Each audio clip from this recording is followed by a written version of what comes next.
Hello दोस्तों, हमारी life में कई बार ऐसा होता है, कुछ ऐसे पल आते हैं, कुछ ऐसे लम्हे आते हैं जब हम ऐसा कुछ कह जाते हैं जो हमें बिल्कुल नहीं कहना चाहिए। शब्द बहुत ज़्यादा अनमोल होते हैं दोस्तों। यह अगर एक बार निकल गए तो कभी वापस लौट कर नहीं आते। चलिए इस बात को समझते हैं एक छोटी सी स्टोरी के द्वारा। जिस तरीके से धनुष से निकलना जाने वाला तीर कभी वापस लौट कर नहीं आता, उसी तरह से हमारी द्वारा बोली गई बात, बोले गए शब्द कभी वापस लौट कर नहीं आते। ये दो प्रेमियों की स्टोरी है जो एक दूसरे से बहुत ज्यादा प्यार करते थे, बहुत ज्यादा प्यार, मानो एक दूसरे पर जान छिड़कते हैं। लेकिन एक दिन कुछ मिसअंडरस्टैंडिंग के कारण उन दोनों में झगड़ा हो जाता है। आपने तो देखा ही होगा, प्यार में बहुत सारी ऐसी मिसअंडरस्टैंडिंग कभी कभी आ जाया करती है।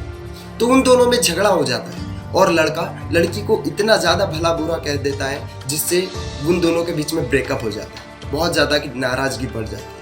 कुछ दिन ऐसे ही बीतते हैं, लेकिन लड़के को अपनी गलती का एहसास होता है और कहते हैं ना, जब कोई पर्सन या फिर वस्तु हमारे पास होती है, जब हमें उसका कोई भी अहमियत नहीं होती, उसकी हमें कदर नहीं होती। लेकिन जब वो हमसे दूर चले जाती है या कुछ दिन बीत जाती है तो सबसे ज्यादा याद हमें वही आती है, सबसे ज्यादा मिस हम उसी को करते हैं और तब हमें उसकी अहमियत समझ में आती है।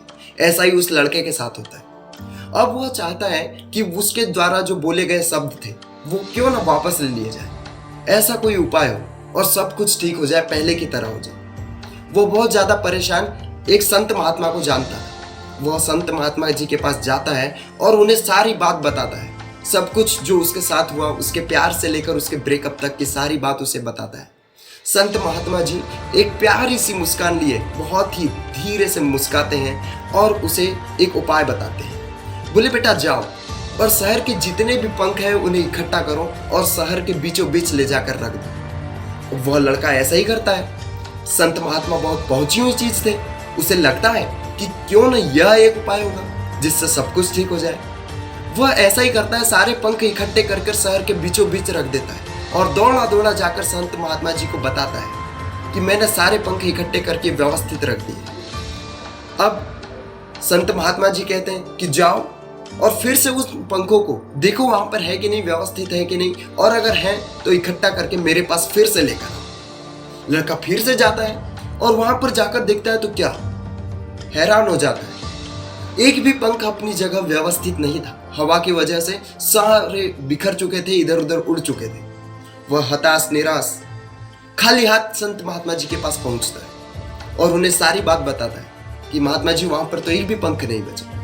महात्मा जी अब उसे समझाते हैं कि इसी तरह बेटा, आप किसी भी बात को या किसी भी शब्द को बहुत आसानी से कह तो देते हो, परंतु उन्हें चाह कर भी वापस नहीं ला सकते। तो यह छोटी सी कहानी आपको बहुत बड़ी प्रेरणा देती है दोस्तों, कि कड़वा बोलने से पहले सोचे और याद रखें कि आपके द्वारा बोले गए शब्द कभी भी वापस लौट कर नहीं आते और आपको समझना चाहिए कि आपके द्वारा बोले गए बोल सैकड़ों वर्षों की दुश्मनी को भी प्यार में बदल सकते हैं और छोटा सा एक कटु शब्द आपकी 10 साल की दोस्ती को भी मिटा सकता है। परंतु सच्ची दोस्ती में मिसअंडरस्टैंडिंग बिल्कुल नहीं आनी चाहिए, यह मैं आशा करता हूँ। और आपने देखा होगा दोस्तों, इसका समाधान थोड़ा सा यह है कि आप अपने दोस्त से या उस पर्सन से माफी मांग सकते हैं और आपको माफी मांगनी भी चाहिए। परंतु ह्यूमन नेचर ऐसा होता है कि कहीं ना कहीं थोड़ा सा वो हर्ट कर ही देता है, हर्ट हो ही जाता है। और आपको समझिए कि जब भी आप किसी को भला बुरा कहते हैं या कुछ कहते हैं तो कुछ टाइम के लिए तो ठीक है, बट कुछ समय बीत जाने के बाद आपको अपनी गलती का एहसास होगा और सबसे ज़्यादा तकलीफ आपको ही देगा। तो क्यों अपने आप को तकलीफ ली जाए, इसलिए ट्राई कीजिए कि ज़्यादा से ज़्यादा अच्छा और मीठा बोलिए। अदरवाइज एक्सीलेंट उपाय ये है कि आप चुप ही रहें, शांति ही रहें। यह सबसे अच्छा उपाय है दोस्तों। और अगर परिस्थितियां आपके अनुकूल नहीं है तो 4 लाइन्स में आपके लिए कहना चाहूँगा। देर लगेगी लेकिन सही होगा, जो आप चाहोगे वही होगा। दिन बुरे हैं, जिंदगी नहीं, सब्र रख, सब कुछ सही होगा, सब कुछ सही।